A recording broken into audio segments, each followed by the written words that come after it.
Thank you so much, Tom. I am Tate Ryan Mosley, and I'm a reporter at MIT Technology Review. And today we are here to talk about battery technology.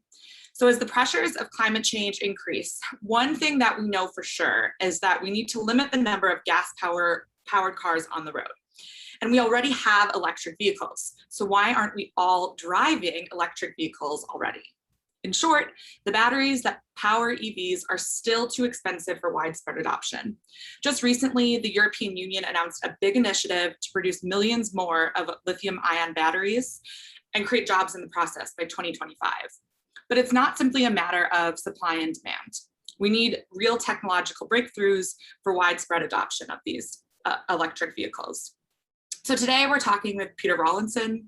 He's the CEO and CTO of Lucid Motors, and he's here to talk to us about all of this. If you haven't heard of Lucid Motors, you're likely about to soon. Lucid Motors first started as a battery company and now supplies some of the technology for the most advanced electric race cars. It's working on a fleet of luxury electric vehicles for personal use, the first of which is likely to be released towards the end of this year. And you can see a little bit of a model in the background. And they've also promised to develop more affordable versions in several years for more of a wide-scale adoption. Prior to Lucid, Peter was the vice president of vehicle engineering at Tesla and the chief engineer of the Model S, where he led the engineering for the car from clean sheet to production readiness. Peter, thank you so much for being here today. And I'm going to start by asking you, what is behind you? Well, it's not a green screen at all, Tate. It's here I am in Los Angeles in our studio, and behind me is the Lucid Air car, and I can prove this to you.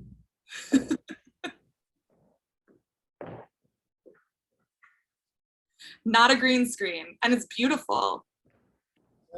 It's either a real car or it's a new high-tech green screen that you can walk behind. I think it's the former. So tell us a little bit about the car that we're looking at. So this is our Lucid Air. We're making this in our factory in Arizona. We've built the first purpose-built electric car factory in North America in Arizona. And we're going to get this car into production into the hands of customers in the second half of 2021. The car has versions which has over 500-mile range on an EPA cycle. It's got over 1,000 horsepower. It's state-of-the-art. All the technology is brand new, and it's all created internally in Lucid. The car operates ultra-high voltage, 924 volts, and it's just an incredible machine. And it's all around this space concept idea where we miniaturize the powertrain, miniaturize and sculpt the battery shape around the people package to make a car which is more compact on the outside and much larger on the inside. So it's actually, in plan view, it's more compact than a Porsche Taycan, and it's or a Tesla Model S. But it's actually got more interior space and legroom than a long wheelbase S-Class Mercedes. And this is through the miniaturization of the powertrain that we've created in-house. So is this space concept that you're talking about kind of like the key difference with the Lucid Air when you compare it to the Model S, for example? Well, I think it is a big differentiator. It's where the whole is greater than the sum of the individual parts. But each of those individual parts are not to be underestimated. And when we've been a battery tech company for many years now, we're the sole battery supplier to the World Championship single-seater electric race car series. All 24 cars on that grid use our battery technology, designed, engineered, and manufactured in our headquarters in Silicon Valley. We're embodying all that learning, all that knowledge into this, our road car. That race car engineering technology is embodied into Lucid Air. That's the battery pack. But we've got miniaturized drive units, which are just incredibly efficient and power dense. They're about 15% more efficient than the nearest industry-leading competitor. And they're nearly 3 times the gravimetric power density. So we can get about 9 horsepower per kilogram from our drive unit. And the nearest competitor is getting about 3.1, 3.2. we're nearly 3 times better. And why does that matter? Because efficiency is absolutely key. This will drive down the cost of ownership, the cost of entry of electric cars. It will also create cars with super long range for a given battery size. And these are the 2 big hurdles to widespread adoption of the electric car: range anxiety and cost of ownership, cost of entry into the EV space. Yeah, so let's kind of start a little bit at the beginning. You were talking about how what's great about your car is that the whole is better than the sum of its parts. And the part that everybody is talking about are electric batteries. So can you tell me a little bit about why it is so important and whether you think it's as important as it should be? Right, so this is very interesting. So if you look at the battery pack of a car with long range, typically those battery packs weigh over half a ton. Wow. 500 kilos to 600 kilos. And they cost typically $20-something thousand, not to sell to the customer, but actually to make internally. So if you're going to make an electric car with something like 100 kilowatt hour battery pack, that may cost you as an electric car company over $20,000 to make the thing. That's just the pack to put in your electric car before you sell it on with a margin. So this is a really significant mass and cost driver for the EV. There isn't really an equivalent in a gasoline car, petrol car. There's more, the engine is more complex, the transmission is more complex. Sometimes we have 7-speed automatic gearboxes. With an electric car, we have an electric motor and a single-speed gearbox. It's not really a gearbox, it's just a reduction gear set. So that's a lot simpler and potentially more cost-effective. But it's the battery pack that dominates the weight and the cost of an EV. Now, why is this so important, and why is everyone talking so much about batteries? Clearly, if we can use some advantages in the industrialization process, the economy of scale to get the cost of batteries down per kilowatt hour, that's very important. And the industry is moving towards $100 per kilowatt hour at cell level. But what does that mean? Just for those of us who don't, what does that mean? Typically at pack level, you can add about 40-50%. It depends how good your pack design is. Okay. So supposing we get $100 per kilowatt hour at cell level, and we've got a 100 kilowatt hour pack, that would mean that the cells for that pack, to buy them, is $10,000. So that's how much it would cost Lucid if it could buy cells in at $100 per kilowatt hour. I'm not saying we can or we can't, but that's kind of like the holy grail right now. So there's a clue. Then it would only cost us $10,000 to buy the cells in, but then we just got a bunch of cells, not a battery pack. And then you can add about 40% to the cost of that to actually make a pack. So then you'd make a pack 100. If it was a 100 kilowatt hour pack, it would cost $14,000 notionally. We're not quite at that stage yet. So you'd say, well, that is really important. That's everything for an electric car. But here's the shocking thing. There is an absolutely myopic focus on batteries, which is actually not justified. Because what's missing, everyone's talking about batteries, but what really matters just as much, if not more so, is the efficiency of the electric drivetrain.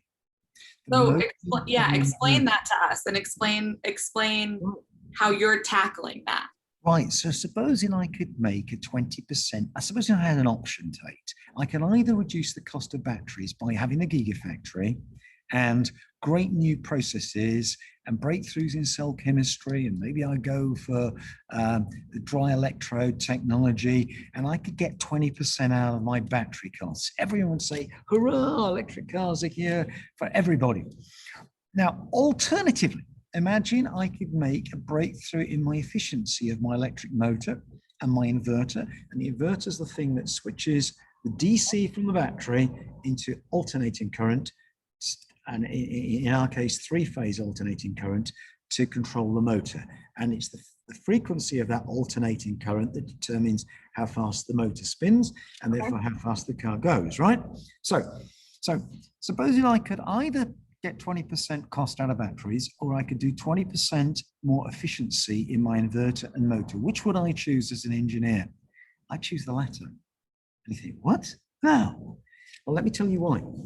Because if I got 20% more efficiency in my drivetrain, I could go the same, I could go 20% further for the same size battery. Alternatively, I could go the same distance with a 20% smaller battery. And if one battery is 20% smaller, not only would it cost 20% less, it would save 20% weight. And because of that, and it would be 20% smaller in terms of using up leg room and space inside the car. And if it's 20% less heavy, the brakes of the car can be a little bit smaller. The suspension arms don't have to be so strong because they don't have to support so much weight. So the rest of the car starts becoming a bit lighter, and then I could reduce a few more batteries and I could go on this weight reduction spiral. Now, I'm not saying that battery industrialization and the cost of batteries isn't critically important, but I'm saying there's something else which is even more important that hardly anyone is talking about, and that is efficiency. And the reason is, what really matters, the huge challenge here, is to produce a car at a set cost that does a certain number of miles. So what really matters to get the mass adoption of electric cars isn't the price of batteries per se, but it's the price of endowing an electric car with a certain number of miles of range. For example, I think cars in the future are going to have less range, not more, because the infrastructure charging will improve. We will have fast charging stations on every street corner, and we won't need to carry the antidote to range anxiety in the car. Lucid Air can have over 500 miles range. That's the antidote for range anxiety. But I think with a more mature infrastructure, charging infrastructure, you know, I can see a car, very usable car with 150-mile range. If we could get from the efficiency level we've got with this, 4.5 miles per kilowatt hour, to a little car, a mass-produced car, that's a family car, with some new technologies, I think we could get to about 6 miles per kilowatt hour. And if we only need to get 150 miles range in that car, the 150 miles divided by 6 miles per kilowatt hour, that's 25 kilowatt hour battery pack. Now, that 25 kilowatt hour battery pack would no longer weigh 500-600 kilos. It would weigh about 125, 140 kilos. Wow. And it would take up tiny amount of space, so we'd have lots of leg room. And if it's only 25 kilowatt hours, supposing we can get cells down to $90 per kilowatt hour, that would cost $2,250 for a 25 kilowatt hour pack. Maybe the pack would cost $2,800 to $2,900. Now you're talking, it's not $21,000, it's under $3,000. That's when we can build a car which is $25,000 car, and that's what's going to get mankind mass mobilized into electric sustainable mobility. I mean, I think that's so fascinating. Is that part of why, I mean, one thing that I think Lucid Motors did when you first announced the Air was say, we are going to make a car that is under $70,000, I believe that's right. Yes, that's right. And that type of promise was kind of shocking at the onset, because it was, how do you have the confidence that you can make money from a car that's priced that low? And it seems to me like you're telling me it's part of this vision that you have for rethinking, you know, where you put your resources. Totally. I'll tell you how we make more money, because we make the car more efficient. And if it's more efficient, we can start with a car which has got a big battery pack, and we can go further. We can get 500 miles. And this is our dream edition. It starts at $169,000. But we want to get down to $69,000 with the same car, with the Air, with the pure version. And we really hope to be able to get that into production about 18 months after the launch of Dream Edition. Get down from $169,000 to $69,000. How can we get to $69,000? If we've got 4.5 miles per kilowatt hour efficiency, we can have the converse of going for the big range, the 500-mile ranges. We could go for a competitive range compared with other electric vehicles. For example, the new Tesla Plaid, which was launched last week, 2 weeks ago, with 21-inch rims, the EPA range of the Plaid with 21s is 348 miles. That is the range of the Plaid. Now, if we had a pure version of Lucid Air that could do maybe 370 miles range, we could actually make that work with a commensurately smaller battery pack because we've got better efficiency. And if we've got a smaller battery pack, we can pass on those savings to our customer and get that price down. Do you see yourself as a competitor to Tesla? I think that we're primarily a competitor of Mercedes-Benz. Because we're true luxury. That's one of the key differentiators of Lucid. And I'm not being disparaging about Tesla. I was a big part of Tesla for a number of years, and I think they've done an amazing job. And I think the cars are super well engineered. I would say that, wouldn't I? High tech, fantastic. I built the engineering team there, and I know so many of the engineers who are still there. My engineers are still at Tesla, and you know, I think they've done an amazing job. But I think that the Tesla's not truly luxury. Lucid is going into this luxury arena as a product primarily competing with Mercedes-Benz. But since Tesla is the preeminent manufacturer and preeminent benchmark of EV technology in the world today, I think it is definitely a benchmark, a comparison point for us in terms of EV tech prowess. So in that sense, yes. Yeah, that makes a lot of sense. So can you tell me how, you've mentioned, you know, the Lucid Air and the cars that you're going to be producing are going to be luxury vehicles.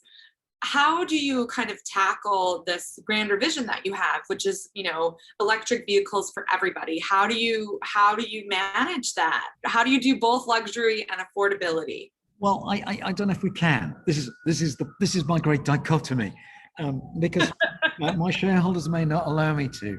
And look, we have to start with the high-end product first, because there's a great misunderstanding here that the cost of a car is almost inversely proportional to the cost of industrializing it. So let me give you two examples. Rolls-Royce, a new Rolls-Royce or a new Volkswagen Golf. So the Rolls-Royce costs a fortune, so hardly anyone can afford it. So you're not going to have to make many. So you go for low cost soft tools, which doesn't cost a lot. You make it in a small factory, a lot of manual work. Actually, the cost of setting up the production of a Rolls-Royce is pretty small, but it's a very expensive product. The converse is, say, a new Volkswagen Golf, which is a numbers game. You're literally going to make millions and millions. You need a mega factory. You need thousands of robots. You need to spend billions to industrialize the Volkswagen Golf. You need super high quality tools which are fit for making millions of parts, literally millions of parts. The investment in the tooling is an order of magnitude greater than in the Rolls-Royce. So we have to start with a high-end product, because that's, you know, I would have to go to the market. If I was going to start with a $25,000 car, Lucid would never exist, because we'd have to go to the market and I have to say, well, I want $20 billion, not $2 billion. You know, and no one's going to give me that, because we're a startup. So we have to cut our cloth. So we start with a high-end product, because that defines the brand, and we can actually get it to market with the sort of capital that I can access. So now, go ahead. Yeah, so what I'd like us to change the world. What the world needs is millions of $25,000 EVs. And realistically, Lucid can't get there for another 7 or 8 years. And my shareholders may say, look, Peter, it's a horrible business to be in. We don't want to be in that. So how do I square this circle where I want to really save the planet, and we can't do anything for 7 or 8 years, and we need this urgently? So what I want to do is license our tech to other car companies. Maybe they make the $25,000 car with the tech that Lucid's developed. So what does that look like? I mean, I've heard this is something that's happening a lot, already in the industry to some extent, is licensing of parts or selling of parts within across auto manufacturers. How do you see this licensing market evolving as electrical vehicles become a bigger share of that? Well, I think, first of all, you've got to recognize that this is a technology race. And I think a lot of people don't. They think that you can commoditize the components that go into an EV, just buy them off the shelf. We don't buy in components. We don't buy a motor in or an inverter. We do buy the cells, but we've co-developed them with our supply partner, LG Chem. But you can't buy an electric motor as advanced as the one we've developed. You can't buy an inverter as advanced as the one we've developed. This is not commoditized technology. This is a tech race. And right now, Tesla recognizes it's a technology race, and Lucid does. I don't see other companies, I don't see the startups recognizing this. A lot of them are just buying parts off the shelf and kludging together an EV. Some are having a crack at doing their own technology, but I don't see it as advanced as Tesla.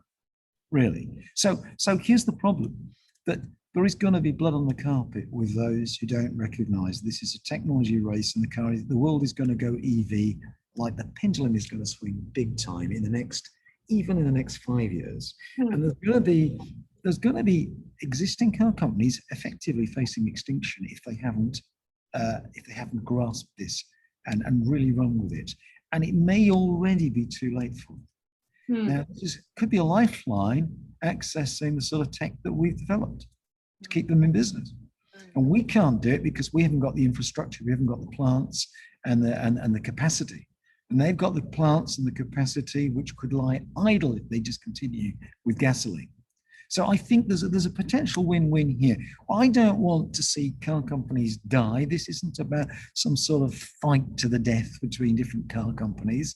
This is about mustering resources, a change in focus, a move from gasoline to the inevitable, battery electric. Yeah. So my last question for you, on that note, if you were a policymaker that's trying to help spur this transition on faster, to encourage more and more cars to be electric vehicles, where would you be putting your resources? Where would you be encouraging change or disruption in the industry right now? Yeah, I think, right now in the US, we've got the federal tax incentive of $7,500 per car, and that's really welcome, and I really appreciate it. But in a sense, it's kind of an artificial market construct. You try and support prop up an EV sale compared with the gasoline, whereas actually an EV is an inherently superior experience for the customer. I think that my view would be that I would create a scale where that tax incentive doesn't apply universally to all EVs. It applies to the most efficient and high-tech EVs, because we recognize that not all gasoline cars are the same. There are some gas guzzlers and some are lean burn and efficient. We tend to sort of compartmentalize all EVs as equal, and they're not. So, we got 4.5 miles per kilowatt hour efficiency with our car. There are other EVs from renowned manufacturers out there now that can only get about half that. So that EV is having twice the environmental impact per mile than a Lucid Air. So there are kind of gas guzzlers within the EV spectrum. So I would incentivize that federal tax towards the more efficient EVs, and against the gas guzzling EVs, because there are gas guzzling EVs out there. The other thing I would do is I would incentivize and catalyze innovation, catalyze a space race. Lucid very nearly went bankrupt on multiple occasions. We're only here through utter perseverance. And now we're going to bring the world's best technology here in the US. Now, that shouldn't have happened. You know, Tesla survived because it had the DOE loan, the ATVM loan. And that was a real foresight of the US government. Tesla only exists because of US government support. I think the best way government support can take place is to catalyze and invest in technology, tech companies, EV tech companies.